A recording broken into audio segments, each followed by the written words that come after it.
Okay, well, Mark has agreed, thankfully, to lead our study today. So I will now turn it over to Mark. Let's see, Mark, I'll need to. Have you already taken it? He beat you to it. Okay. All right. You need to share your screen. I did. I thought. It's good. It looks good. You should go There you full. are. Okay. Okay. And Okay. and then hit that Everybody, first inning thing. There you go. Perfect. everybody seeing it? I am. Okay. Yep. So obviously you can read the title. Um, I gave something similar to this way back 10 years ago. It was actually 10 years ago. So I've changed it up some, and some of you were here and some of you weren't, so that's okay. And I there's a lot of reading as we're going through the book of Ruth, and so I will be asking for some help. Hopefully, some of you will be volunteering to read some of the scripture. Thanks. All right. Now, I originally prepared this with regard to the subject of redemption, and that is still very much of a theme of this, but also I want to talk about a picture, um, how some of the actions and different things in the book have a picture in our everyday lives. So as we go through and we talk, and I talk about this a little bit, um, all of us should be able to apply it to our lives and think about how we fit. But the first thing I want to do is start in Exodus, exactly where Skip ended up in Exodus, or at least after they crossed the Red Sea. So in Exodus chapter 14, verse 30, we read, "Thus Yahweh saved Israel that day from the hand of the Egyptians." So notice there's a shadow, or not a shadow, but a statement of being saved, protected, helped. And Israel saw the Egyptians dead on the seashore, defeat for the enemy. Israel saw the great power of Yahweh that Yahweh used against the Egyptians. So the people feared Yahweh and they believed in Yahweh and his servant Moses. So I'm sort of skipping past the crossing of the Red Sea because that, and the pillar, but we know the uh, what happened, which was the pillar guarded, the pillar of fire and in cloud guarded the Israelites. They were seemingly trapped, and God said, "Why are you complaining about this? Go forward." And Moses lifted up his rod, his staff, which was a symbol of the power that had been vested in him by God. And he held it over the seas, and the wind blew, and the seas stood up on, and leaving this chasm, this canyon, for them to walk through. And the wind blew all night. They walked through it. Everybody got out, and then the waters. Moses held up the staff again. The waters came back and crushed the Egyptians. I think the script, oh yeah, it says right here, they saw the Egyptians dead on the seashore. So they were freed. They were taken out of Egypt. This was a big event commemorated by, the the series of things that went down. We've been through those things, talked about them. So we know the series of events, the plagues leading up to the Passover, leading up to people moving out, traveling, immediately having some trouble, being trapped by the seashore, and then being redeemed, being taken out. Now, so this the next verse, which is chapter, I'm looking at two places. So we just read verse 30 and 31 from Exodus 14, and then it immediately goes into the Song of Moses. Well, in verse 11, the question is asked in this song, who is like you, O Yahweh, among the gods? So they just defeated, God has just defeated, not that there was any contest, but he has just crushed the gods, the evil Elohim, the ones who didn't do their job that they were given in Genesis chapter 11, and turned away to not follow the great eternal God. And who is like you among the gods? Obviously, he is the most powerful. Who is like you, majestic in holiness? Hey, Mark. Awesome. Yes. This is a part of what Dr. Heiser talked about, the unseen realm, right? Yes. Okay. Absolutely. The term there, let's see, let me get to the right spot and I'll tell you exactly. I'm thinking that, yeah, who is like you, O Yahweh, among the Elim, the Elohim, the ones that are of that, place. They are in the unseen realm, but these are not the unique one and only all-powerful Elohim, whose name is Yahweh. Who is like you, majestic in holiness, awesome in glorious deeds, doing wonders? You stretched out your right hand, the earth swallowed them. You've led in your steadfast love the people you have redeemed, and you've guided them by your strength to your holy abode. So we're going to be talking a little bit more about redemption and redeeming and how that is played out in the scriptures, brought out in the book of the law, the books of the law, the instruction of God, and how it was applied in the nation of Israel. So let me get back over here. There we go. So as we're going through this, think about this question, hearkening back to the people who stood by the seashore, who waited and were afraid and walked through the open canyon of water. Keep in mind that seawater, seas, and oceans are a type, a symbol of chaos, or they need to be tamed. The teeming seas need to be tamed. Well, what can tame it more than them being divided and creating a safe place to go through? But who were these people? Who were they individually? There were fathers, mothers, children. What kind of jobs did they have? And we don't think about that very much. What did they do in their individual lives? And there is an example for us that every one of us goes through our lives.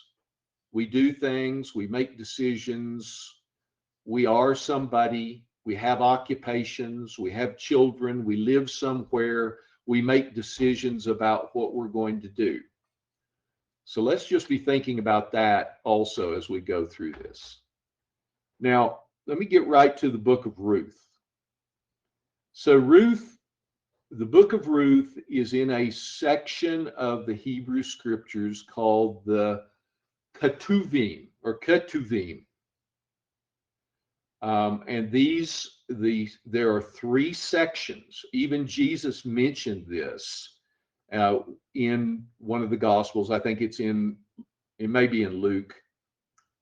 But essentially, you have sections of scriptures that the Jews basically have given names to: Torah, which means instruction; the Nevi'im, which are the prophets; and the Ketuvim, which is the section on the writings. Okay, I suppose all of us have heard of some of this in the past. They're essentially these sections, broad sections. Now, inside the Ketuvim, the writings, we have a section. Go right here. This is where I want to be. The three in this section of the Ketuvim, there are these poetic books: Psalm, Proverbs, and Job. And then you have the 5 megalot, which are also known as the festival scrolls. So you have the Song of Solomon, or called the Song of Songs, the Song of Solomon, which is typically related to Passover. You have Ruth, which is related to Pentecost. You have Lamentations, which is read on the 9th of Av, and this is commemorating the lamentation of the temples being destroyed. So they're remembering, amazingly, I believe both the temples were destroyed on that day. And then Ecclesiastes is typically read at the Feast of Tabernacles, and the book of Esther is read on Purim, which is commemorating the salvation of the Jews, of the protection of the Jews from the evil guy. What was his name? Haman. Haman, yeah. Yes. And then in the writings are some other books: Daniel, Ezra, Nehemiah, and Chronicles. Now, it's interesting because we all, when we have our order of the Bible, we typically look at those as historical books, and there's not a historical section, although they do talk about history. They are part of the writings section. So Skip asked me earlier a little bit about the readings and when they read some of these. So and the purpose of it. So this is copied from a Jewish site that gives this information. Song of Songs is customarily read on Passover. Passover is when our romance with God officially began.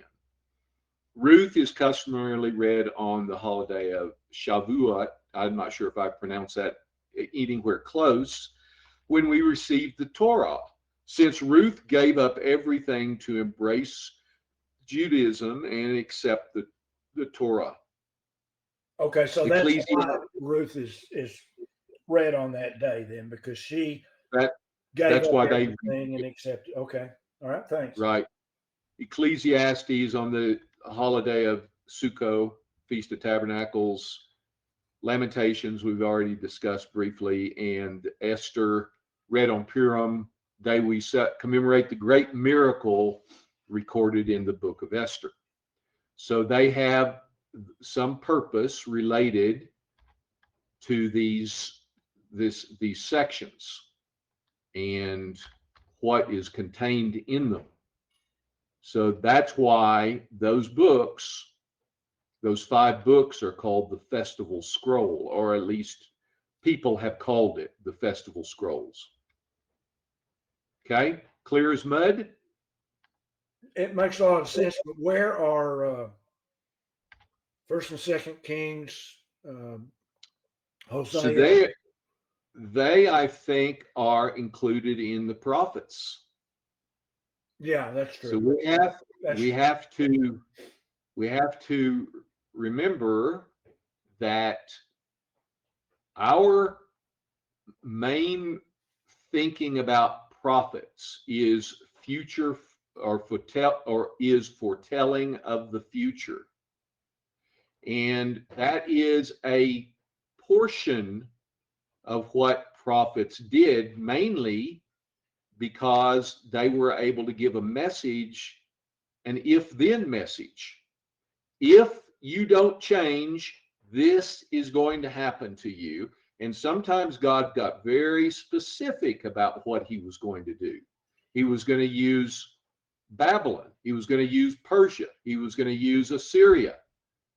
And those things became very clear. But the message of prophets is to give an inspired instruction, warning, or correction, or encouragement to people. Okay, so if you think about the book of Chronicles, they are pretty instructive, reading the signs of the time. That makes sense? yeah. Okay. So we're going to study this to learn something about redemption, and also to understand that this is a big message about mankind or his people in a short story. So as we're reading through this, think about how God works in our lives in seemingly unbelievable, obtuse ways. Okay? Let's notice this about Ruth and the people that are brought out positively in this. The characters are praiseworthy. They're very loyal. Faithfulness is a subject. Family loyalty is there. There's also an incredible story about David's background and therefore the anointed one, Jesus' background. So David's great grandparents are a Moabitess, one of Lot's sons, was the father of the Moab, and then Boaz was a half Canaanite. Do you know anybody know who his mother was? Who was Boaz's mother?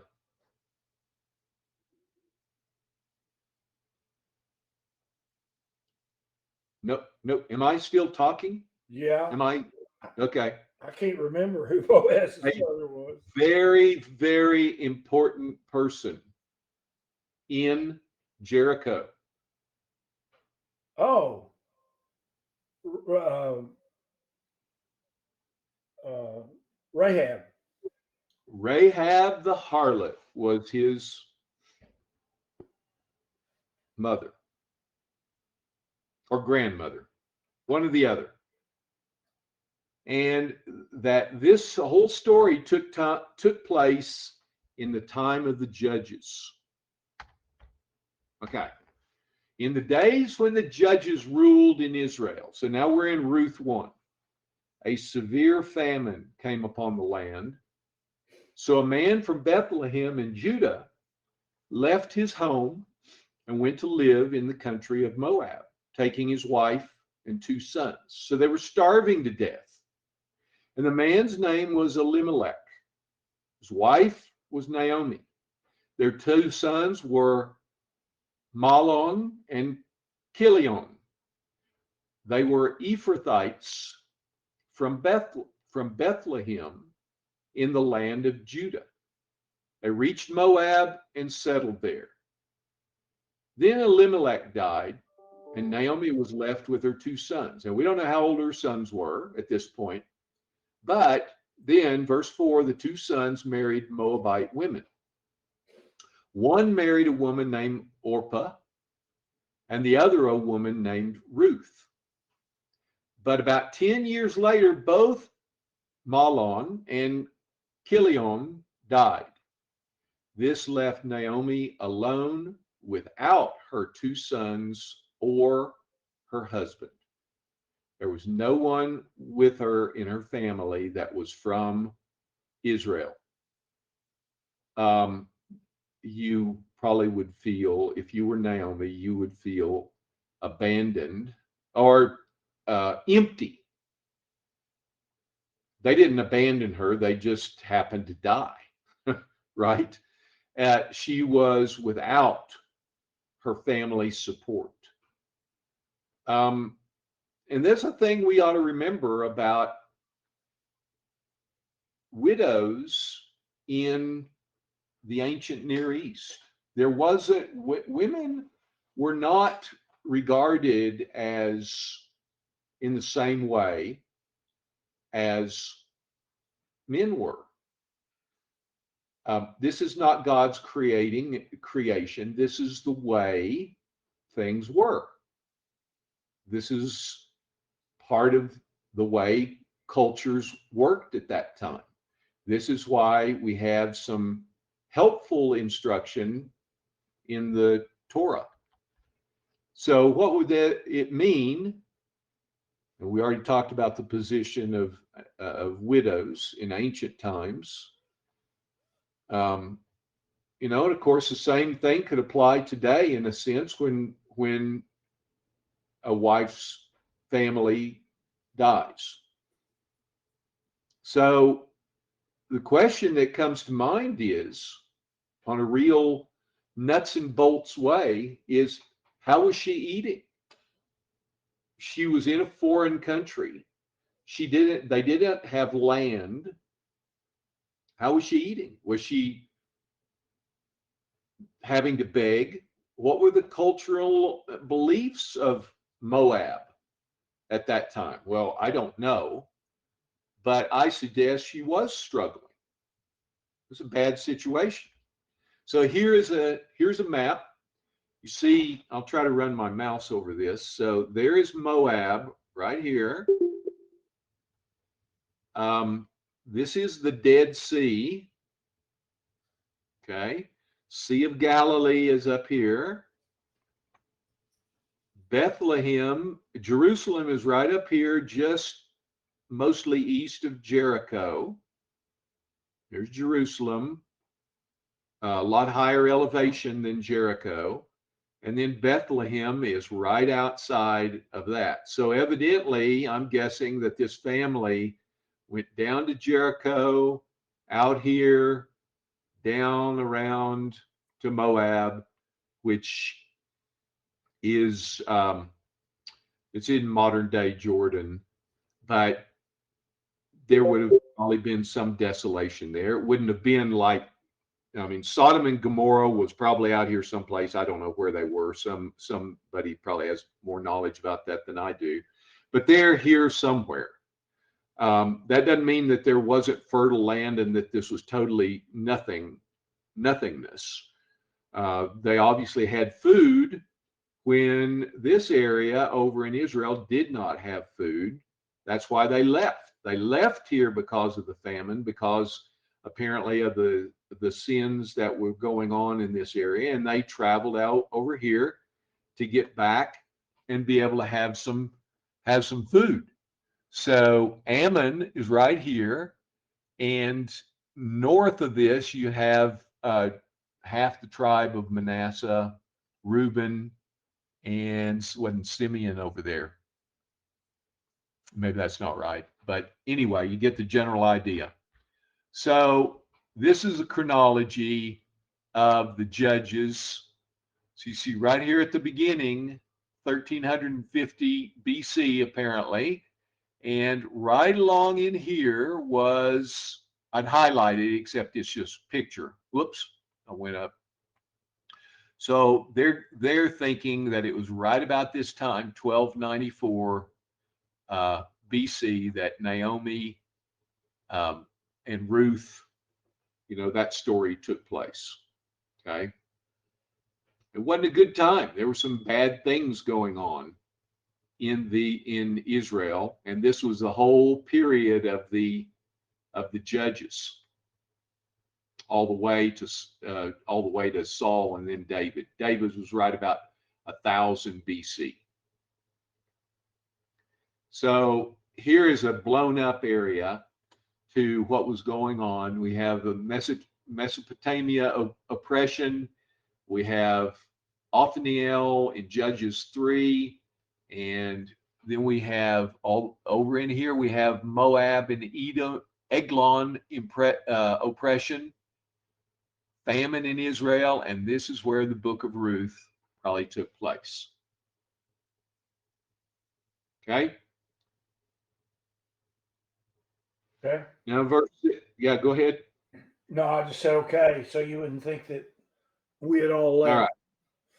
Then Naomi heard in Moab that the Lord had blessed his people in Judah by giving them good crops again. So Naomi and her daughters-in-law got ready to leave Moab and return to her homeland. So, one of the things we could think about is they left because of the famine, which meant that their circumstances must have been measurably worse than others, because there were a lot of people who stayed.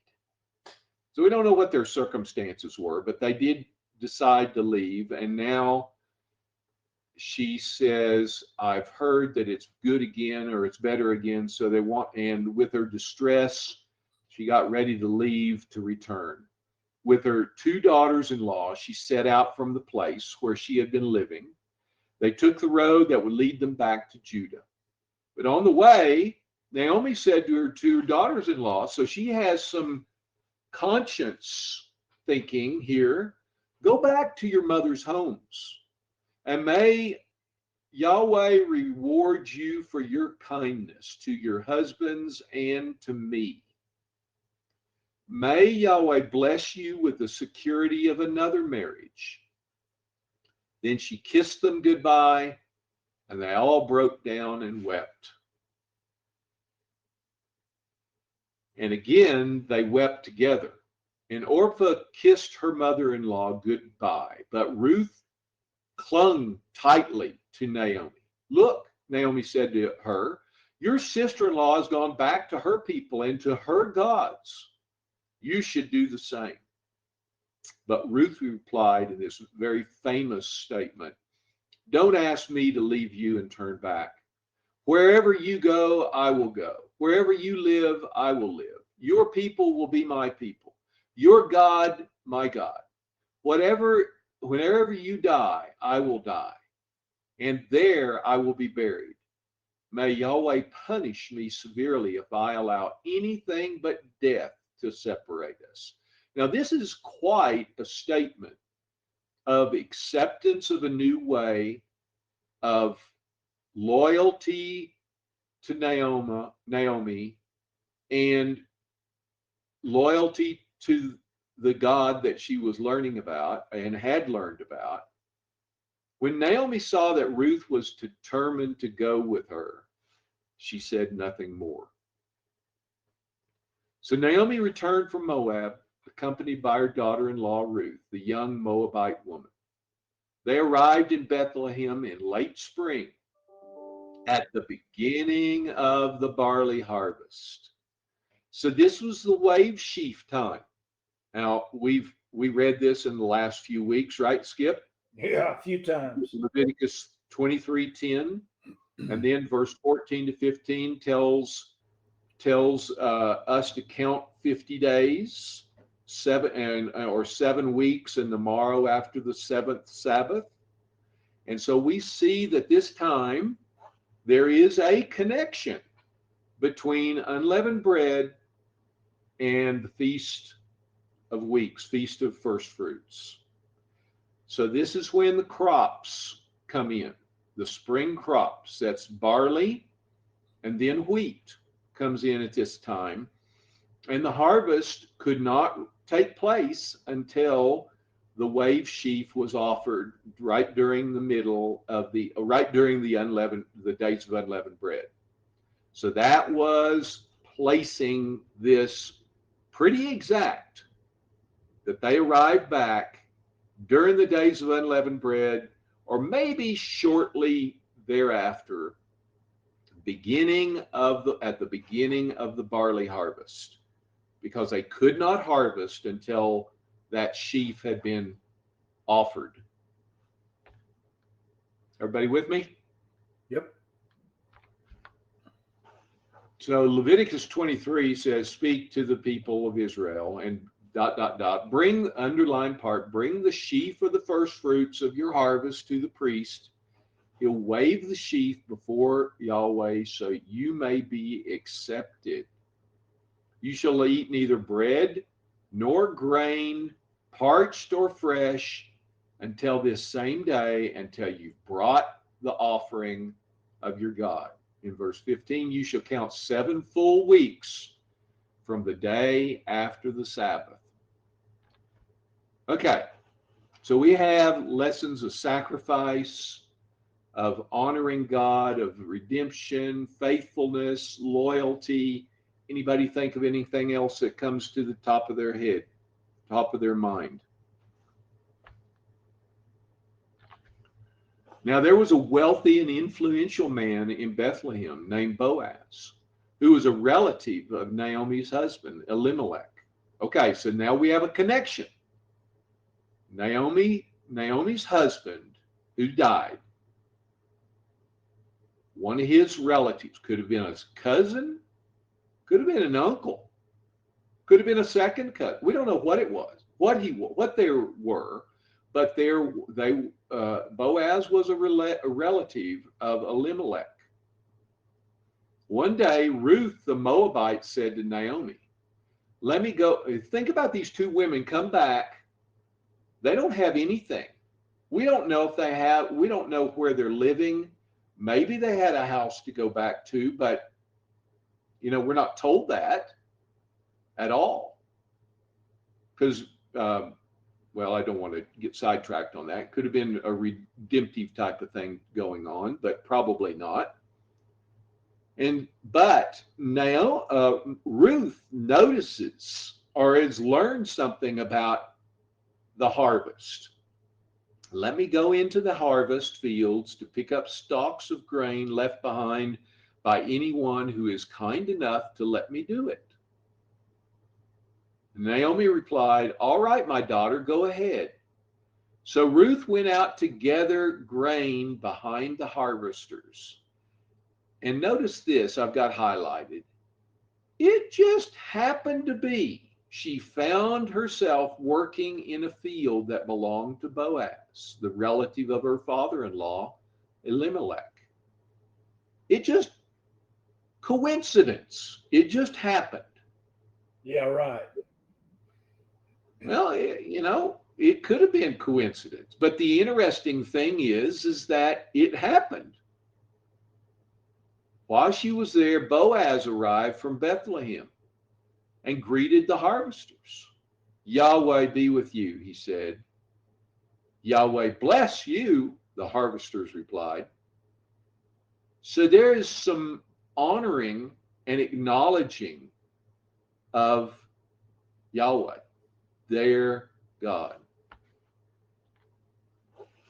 Now, skipping back to Leviticus 19, it says, when you reap the harvest of your land, you shall not reap your field right up to its edge.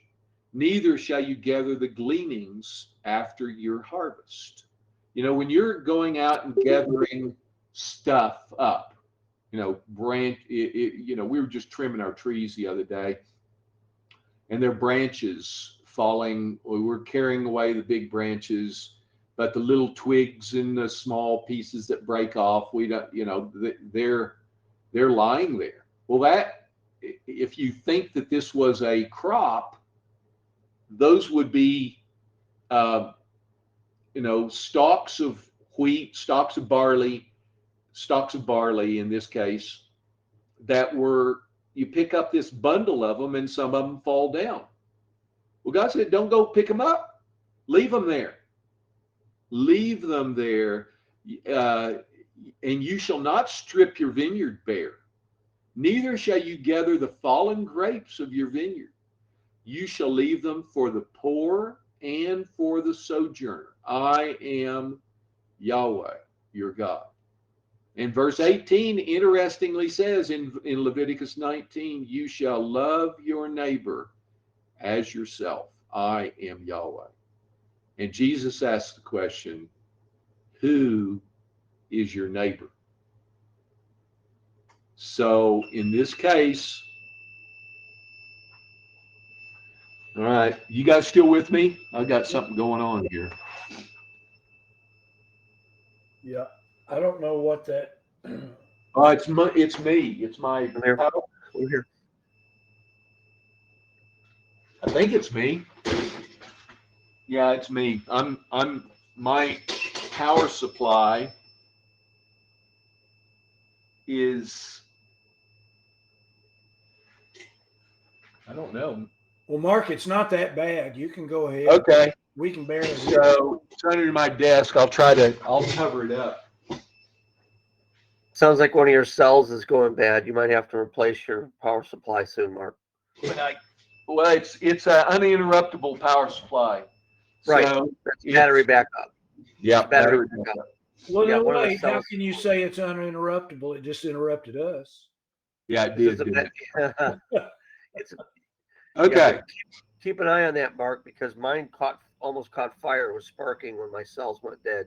Okay. That did. So If but you we'll smell keep something. All right. So you shall love your neighbor as yourself. So Deuteronomy 24, verse 19 tells us that, essentially God provides for people, for those who have nothing. But notice her attitude of service and love in action. She just happened to work in the field of Boaz.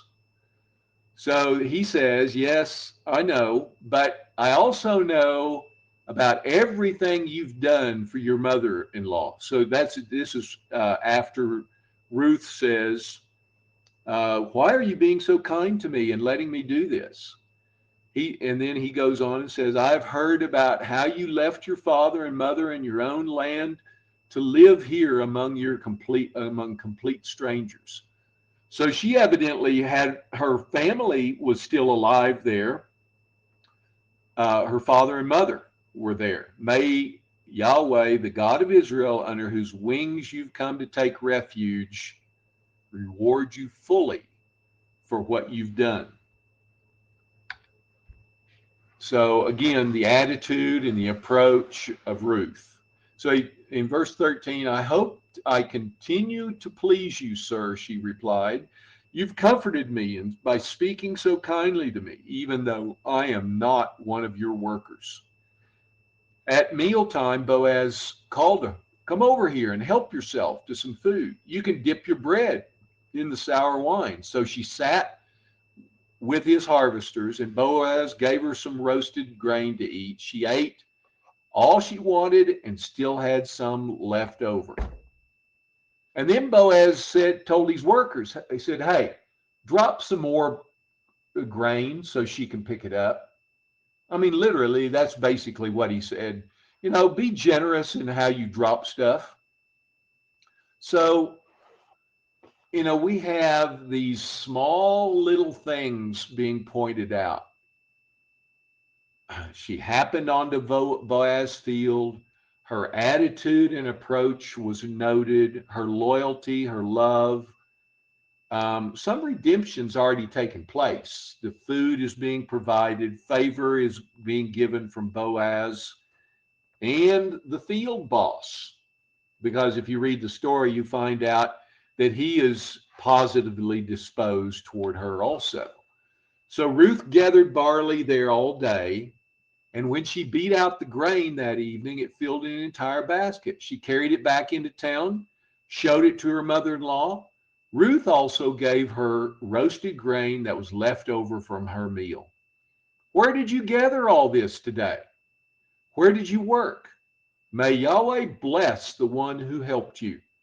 So Ruth told her mother-in-law about the man whose field she had worked. She said, the man I worked with today is named Boaz. May Yahweh bless him, Naomi told her daughter-in-law. He is showing his kindness to us as well as to your dead husband. This man is one of our closest relatives, one of our family redeemers. This is a special term that was used to discuss and talk about this whole principle of redemption that's in the scripture. So the term is goel, means redeem. It's a near kinsman who can assert a claim and buy back property and people that were in servitude. So this is brought out in Leviticus 25. The first part is talking about redeeming property. And then verse 47 says, suppose a foreigner or temporary resident becomes rich while living among you. If any of your fellow Israelites fall into poverty and are forced to sell themselves to such a foreigner or to a member of his family, they still retain the right to be bought back, even after they've been purchased. They may be bought back by a brother, an uncle, or a cousin. In fact, anyone from the extended family may buy them back. Now, this applies to this case because when they left, when Elimelech and Naomi and the family left, or the two boys left, they evidently had property.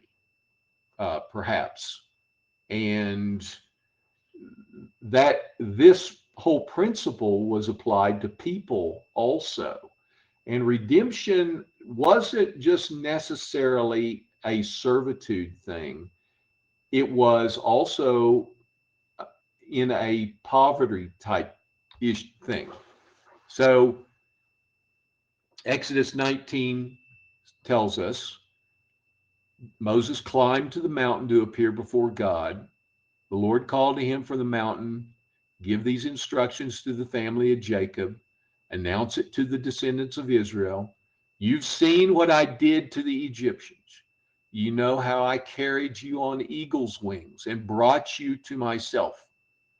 Now you might be thinking, in fact, I have thought many times, wait a minute, that implies that God flew them from the Red Sea to wherever.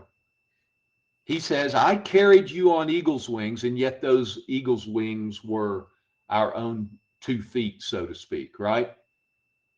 They walked every step of the way, and he brought them to Mount Sinai. Now, if you will obey me, keep my covenant, you will be my own special treasure from among all the peoples, for all the earth belongs to me, and you will be my kingdom of priests, my holy nation. This is the message you must give to the people of Israel. You know, the people of Israel were bakers. They were shepherds. They were farmers. They were brick makers. They did all kinds of stuff. And all of the instruction of God applied to all of them in their dealings with each other. So this is the proclamation about how to follow his plan. And we see this principle that God, our God, is buying us back. And I think that there's a strong link between unleavened bread and Pentecost. I don't think I have the whole picture, but I just think that there is something going on there with regard to this principle of redemption and how God deals with his people and their decisions day by day by day. So one day Naomi said to Mark, somebody say something. yeah.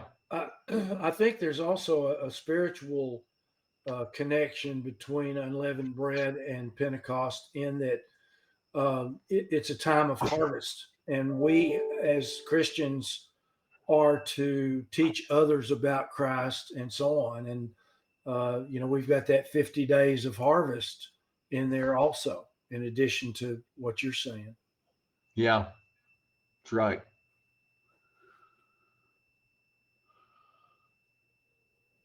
One day Naomi said to Ruth, "My daughter, it's time I found a permanent home for you so that you will be provided for." Boaz is a close relative to ours. Now, this is kind of getting to the point where, the one who needs redemption has a part to play in that redemption.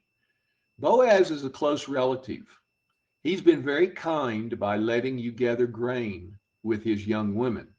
Tonight, he'll be winnowing barley at the threshing floor. Now, do as I tell you. Take a bath, put on perfume, and dress in your nicest clothes. Then go to the threshing floor. But don't let Boaz see you until he's finished eating and drinking. Be sure to notice where he lies down, then go uncover his feet and lie down there. He'll tell you what to do. So this kind of, I don't know exactly what to think about all of this, but, the point I think is that part of the point is that you need to let your requests be known to Boaz, Ruth. This is a great situation for you. She says, "It's time I found a permanent home for you. Here's a strategy." It's kind of After, a form of courting, isn't it? yeah, but maybe not in the way that we would think about. After Boaz had finished eating and drinking and was in good spirits, he lay down at the far end of the grain pile and went to sleep. And Ruth came quietly, uncovered his feet, lay down, and lay down. Around midnight, Boaz suddenly woke up and turned over. He was surprised to find a woman lying there at his feet. "Who are you?" he asked. Now, they didn't have electric lights. Okay. So this is the dead of night, right? "I am your servant Ruth," she replied. "Spread the corner of your covering over me, for you are my family redeemer." So she is asking him to fulfill the instruction that God gave about redemption. "Yahweh bless you, my daughter," Boaz exclaimed. "You're showing even more family loyalty now than you did before, for you've not gone after a younger man, whether rich or poor." So obviously Boaz is older. Maybe he's past his, prime. So he's not a young guy. And "Don't worry about anything, my daughter. I will do what is necessary, for everyone in town knows you are a virtuous woman." Hey, So Mark. by her actions, she and her life, she was showing herself to be a virtuous person. Yes, Uh, somebody. you're probably going to cover this, but in he like third or fourth in line? Doesn't he have to go ask some other people? Do you want to do it? Do you want to do it? Or am I thinking of There's a different story? no, there's another one in line. Okay. So we'll see that in just a minute. So question, is this too forward? Um, because she expressed that she overtly asked for marriage so that she could enter into a marriage relationship, an intimate relationship with him. So I think that the lesson is we have some responsibility to ask for this, ask for God's blessing. And, we should have been exercising faith also, because there is a responsibility in building the relationship. So when Ruth went back to her mother-in-law, Naomi asked, "What happened, my daughter?" Ruth told Naomi everything Boaz had done for her. And she added, he gave me these 6 scoops of barley. Don't go back to your mother-in-law empty-handed. Then Naomi said to her, just be patient, my daughter, until we hear what happens. The man won't rest until he has settled things today. I think that I skipped that particular verse, Skip, but there's if you look in chapter 3, it's probably verse 11. Here, let's see if I can scroll down. Oops, I'm in the wrong book. Yeah, here we go. He says, now it is true, this is verse 12, I am a redeemer, yet there is a redeemer nearer than I. Remain tonight, in the morning I will, if he will redeem you, good, let him do it.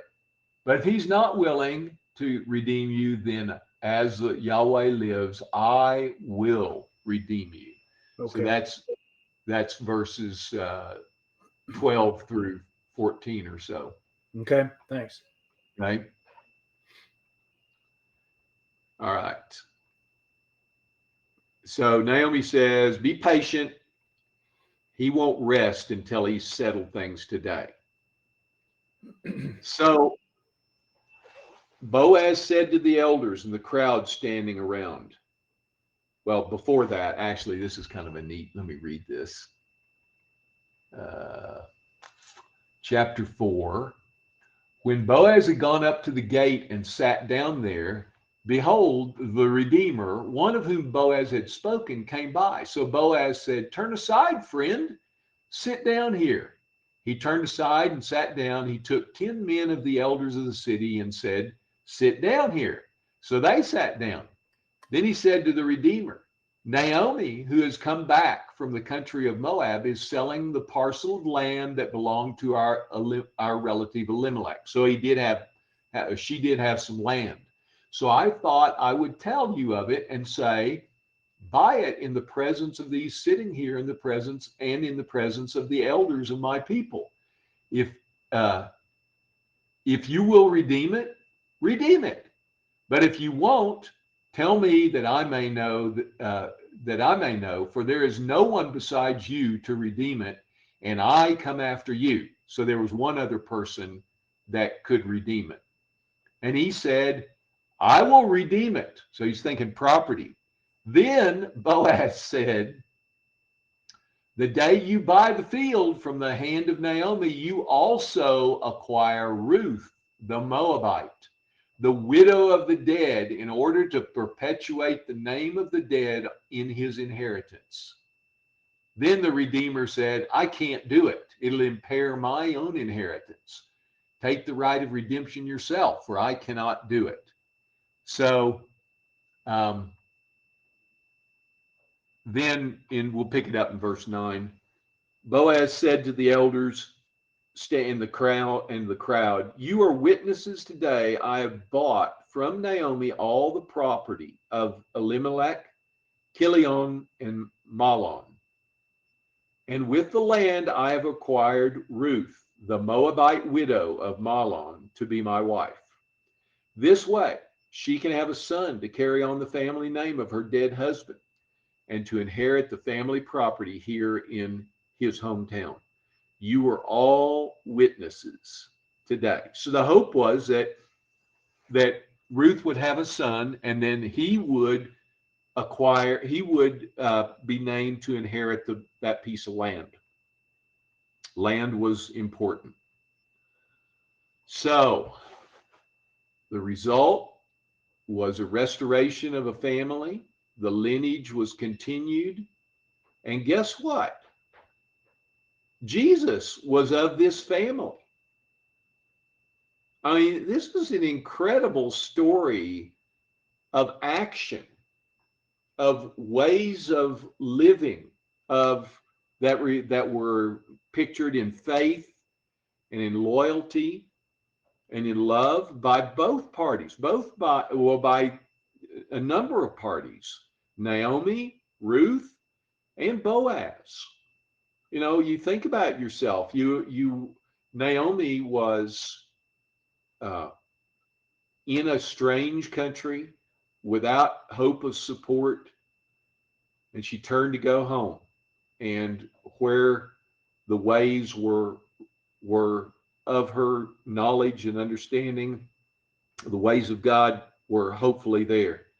And you see Ruth, who's found something that she wants to cling on to. She doesn't want to stay with her mother and father.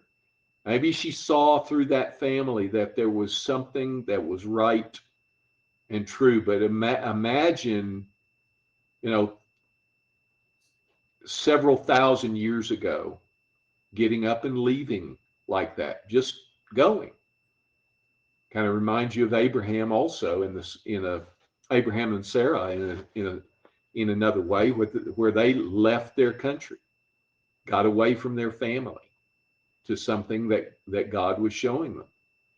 And then you have Boaz, who probably had, he was obviously well respected in the town, and probably had been doing the right thing 10,000 times every day, day by day, year by year, month by month, just kept doing it over and over and over again, and build a good reputation. So this isn't salvation by works. This is putting in spiritual things into practice: faithfulness, loyalty, love, diligence in following God's way. And yet those things, for Boaz, he'd probably been doing this all of his life, for years and years and years.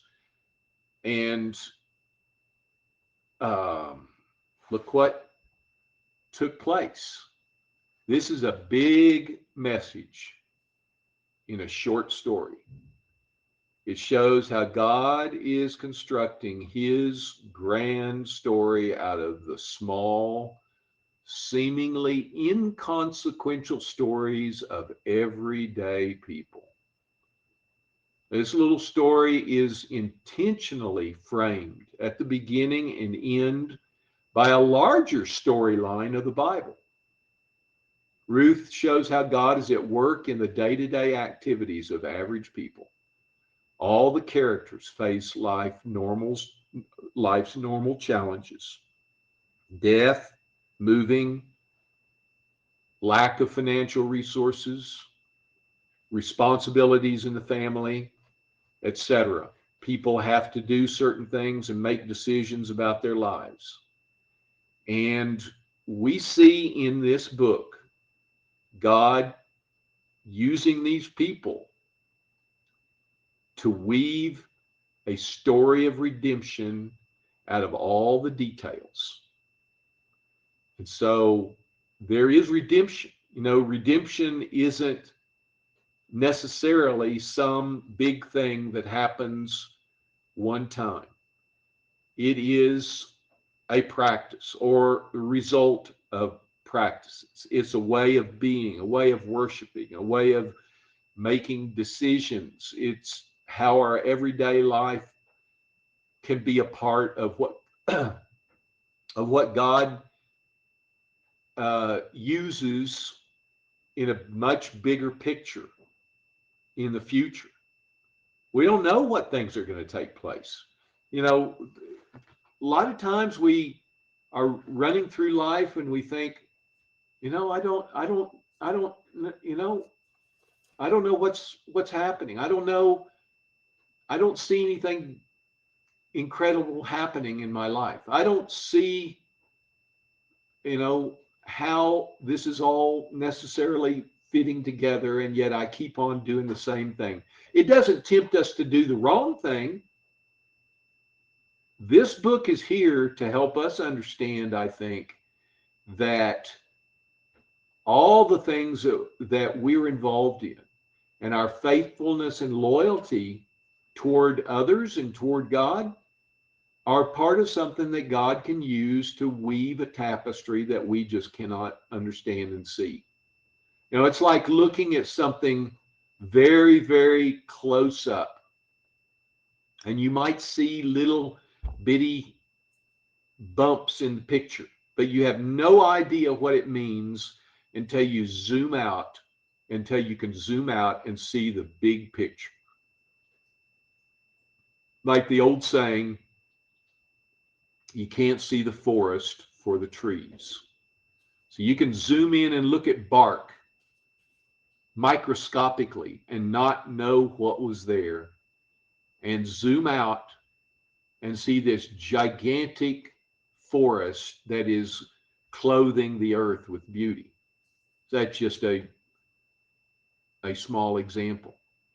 And, I think this message is something that all of us should take away and remember. We start from the days of unleavened bread in this case and see the workings of miracles.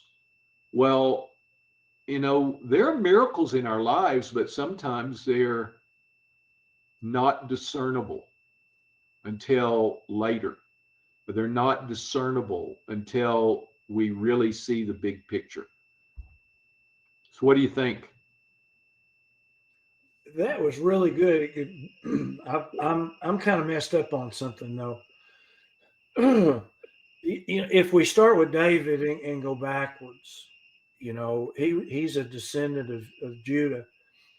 We've got a Moabite woman here. We've got a woman from Jericho. All of these people are in the lineage that leads up to David. Do you have? Can you get me from? I don't know, Abraham or from maybe. Okay. Yeah. Here we go. All right. So this is the very end of the book of Ruth. So Boaz took Ruth, she became his wife.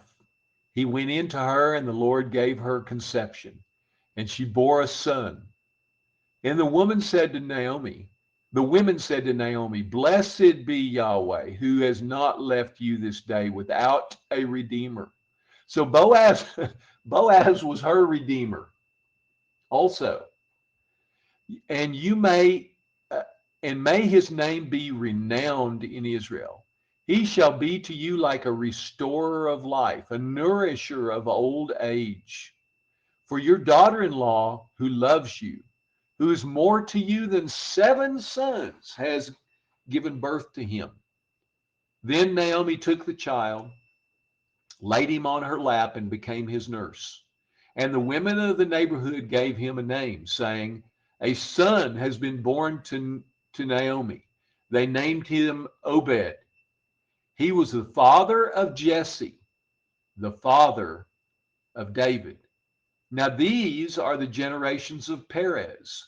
Perez fathered Hezron.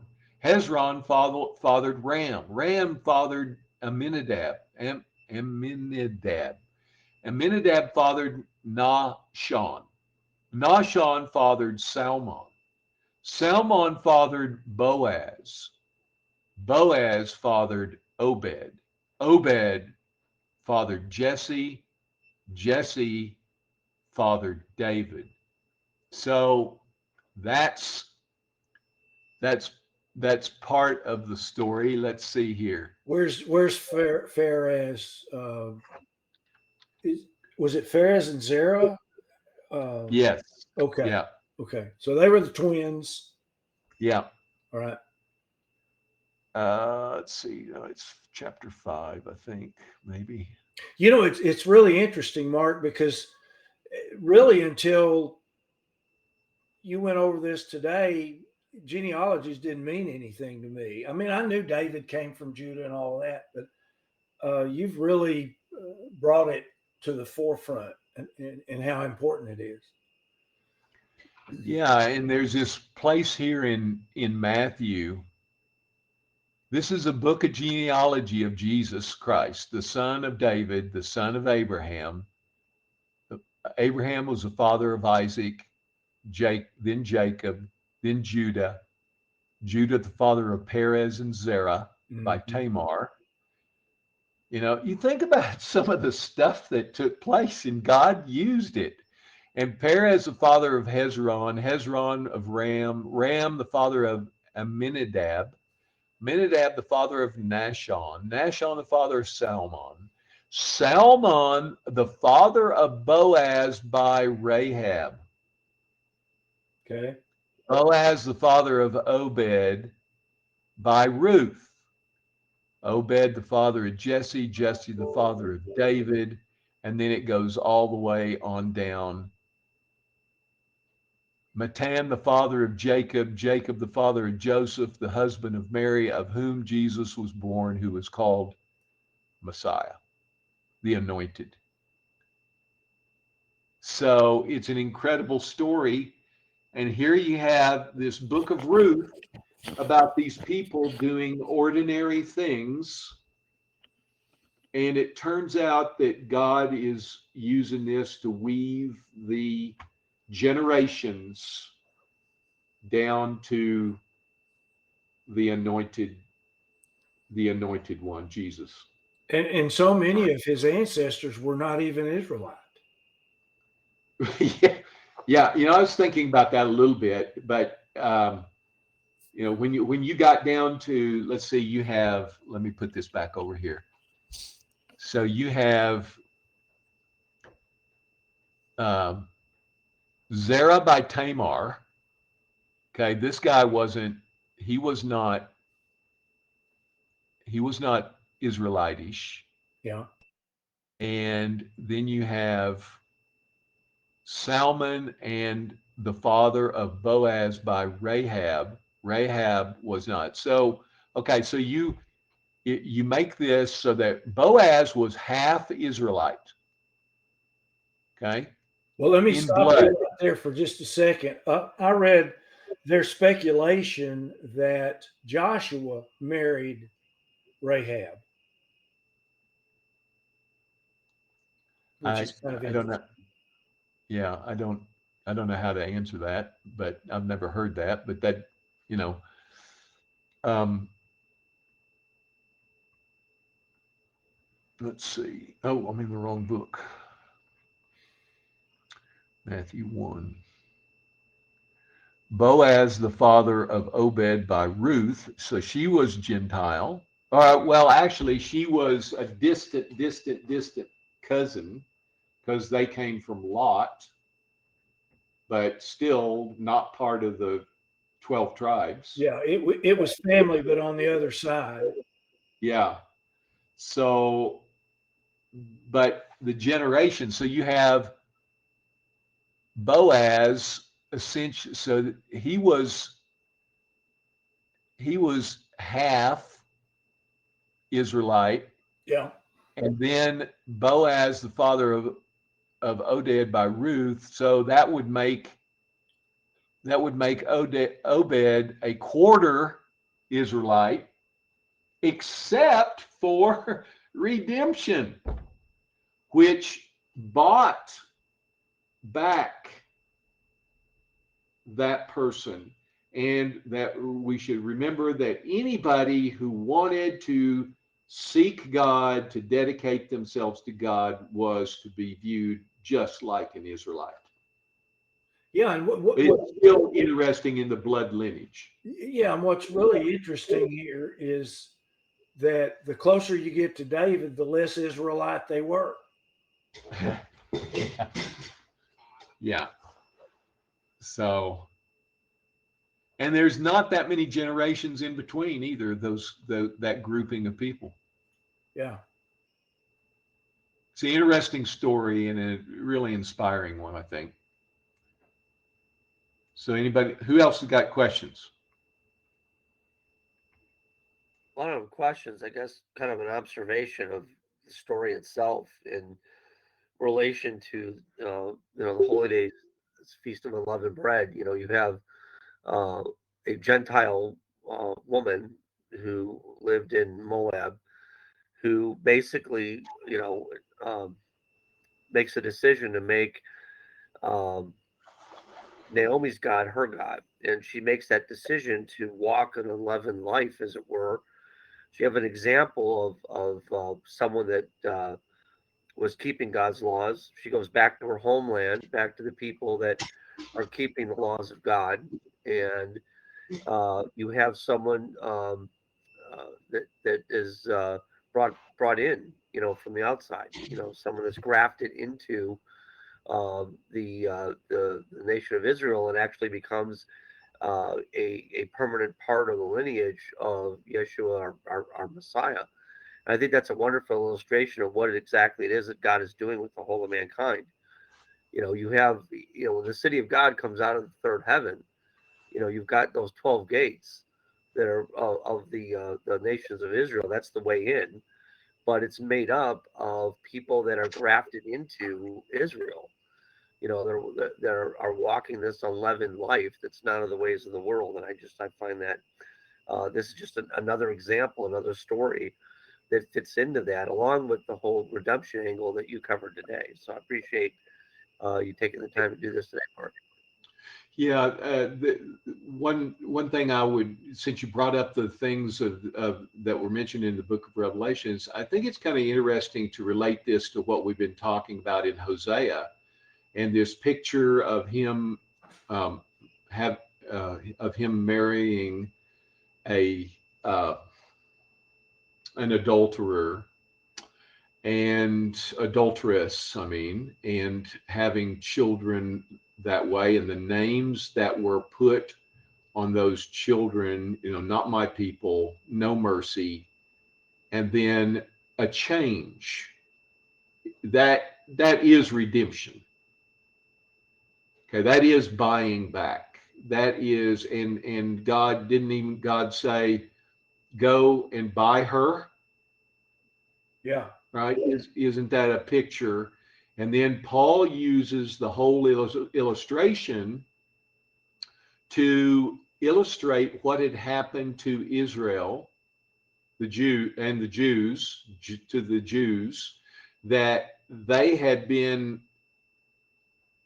or could be or were in the process of being cut off of the tree, and that there was still roots, and that he could cut them off the tree and graft the Gentiles in, the nations grafted in, and he could take the original families and graft them back into the tree again.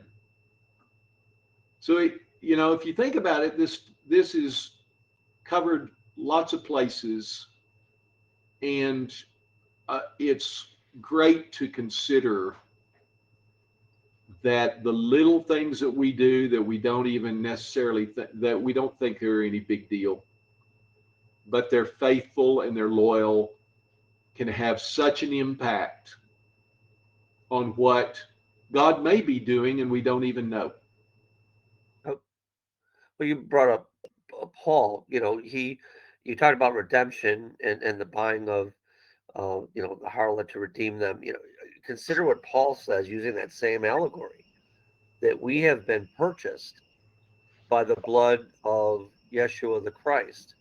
That in a way we've been redeemed by that same methodology that we've been purchased. Absolutely. Um, Yep. Yeah, and so we could find more strains between unleavened bread and uh, the Feast of Weeks, Feast of Harvest, Feast of First Fruits, the general Feast of First Fruits. That is all tied together. That's why I think there are more threads in there than we think, than we may know about this connection via the harvest between unleavened bread and the Feast of Weeks. Amen. Learn something new every time you give a presentation. Which, by the way, Mark, I sincerely appreciate. These studies. You and Jill both always give um, so many things for us to think about that my brain has never encountered before. So I do appreciate the effort that you spent putting this together for us. It really meant a lot.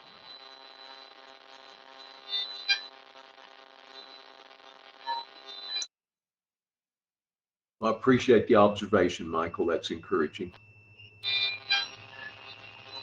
Yeah, Mark, If I you put some things together today that I never even thought about.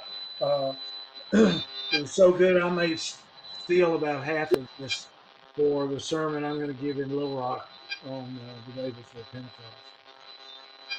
Gene, you have a comment? Go ahead. I was just gonna read what Mom put in the chat here. She said, "I find it interesting. Ruth didn't have children by her first husband."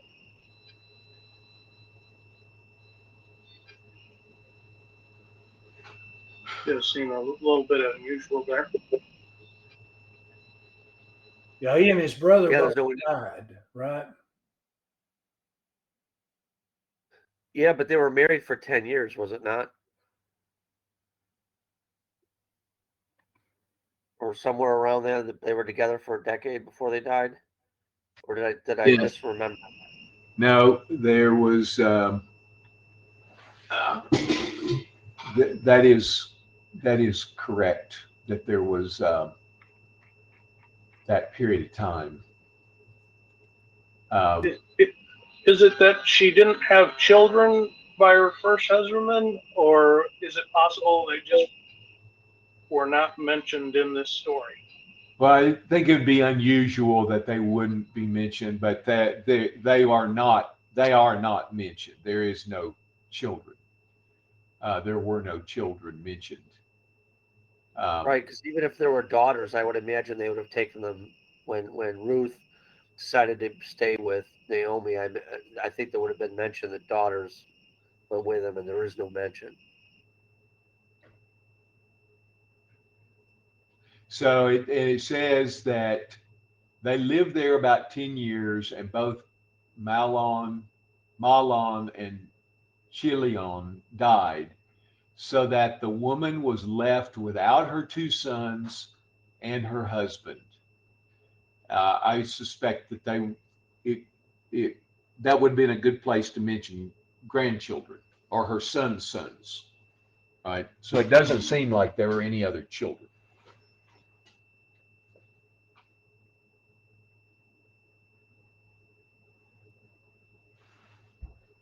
Okay, so she did have sons, but they died, right? That's Naomi. No, that was Oh, Naomi, okay. Oh, yeah. Okay. not Ruth. That was Naomi.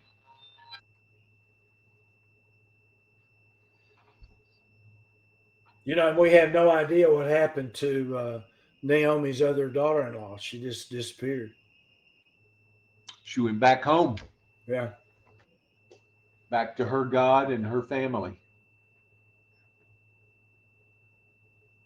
And Ruth adopted or sought Yahweh. Yeah, that's the key. Yeah, she was seeking and wanted. She tells her again, where you go, I go. Your God will be my God, and that's. I think that's another illustration of what the Great Commission is essentially supposed to be in a way.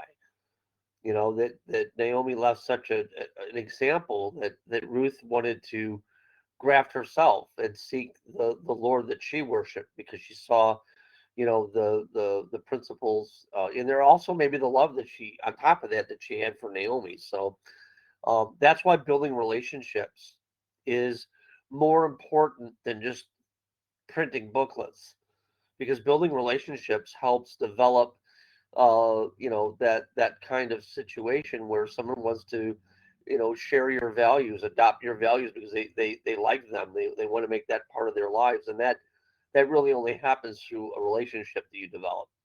Yeah, you brought up something that I think is extremely important, and that is that you can have all kinds of broadcasts, telecasts, booklets, and that sort of thing, and nothing that might get somebody's attention, but nothing beats the personal example, the personal relationship, and that is reflected in what Boaz said um, in chapter 2. Let's see, Boaz, verse 11, all that you have done for your mother-in-law since the death of your husband has been fully told to me, and how you left your father and mother, your native land, and came to a people you didn't know. Well, somebody spread that information, either by asking her or asking Naomi about her. Yahweh repay you for what you've done, and a full reward be given to you by Yahweh, the God of Israel, under whose wings you've come to take refuge. I mean, what she was and who she was becoming was extremely important. And then later on, he said, find it. This is chapter 3, where he says, everyone knows you are a virtuous woman. Oh, yeah. And verse 11, chapter 3, verse 11. And now, my daughter, do not fear. I will do for you all that you ask. For all my fellow townsmen know that you are a worthy woman.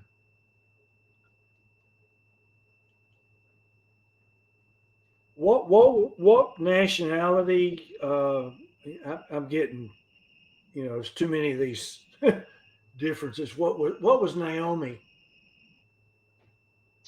She was. They lived in Bethlehem. Okay, so she was Where she Israel. was. Okay. She was an Israelite. Okay, so then most likely then Ruth living with her son for 10 years, you would think some of that rubbed off. I think that that's absolutely right, because Ruth says, "Don't tell me to leave you. Won't leave you. I'm not going to leave you. I'm not. And you're, where you go, I'll go. Where you die, I'll die. Your God will be my God. Nothing's going to separate me from you."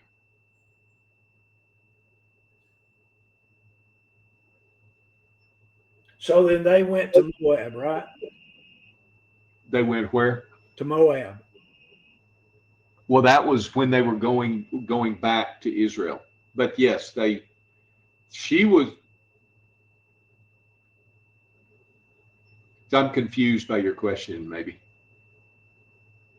That was when they were going back to Bethlehem from Moab. Yeah, they were starving, right?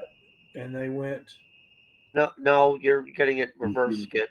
Yeah. They were already in Moab. They had been there for 10 years because of the famine in Israel, and they made a decision because she heard that the crops had come back to Israel. So that's So when. Naomi. Okay, I got you. My 74-year-old brain's not working well today. And I know you all say today.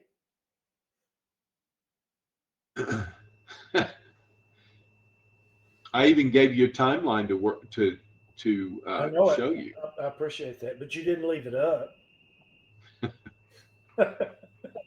Mark, that was really. There you go. Yeah, that was really, really good.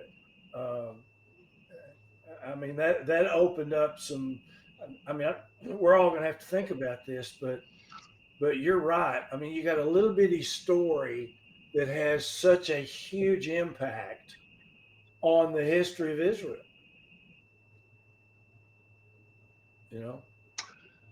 Now, that's when I learned that there's that message of, how God is weaving your life, our lives, and you don't even know it, and you might not even know what comes past, because undoubtedly Ruth and Boaz died very quickly. How long did they live? How much did they see? They might have seen some things, but did they see David anointed king? Well, we don't know, but it's quite a few years after. Yeah. They may not even have seen that. Another small And story that had a big impact was yeah, way beyond themselves.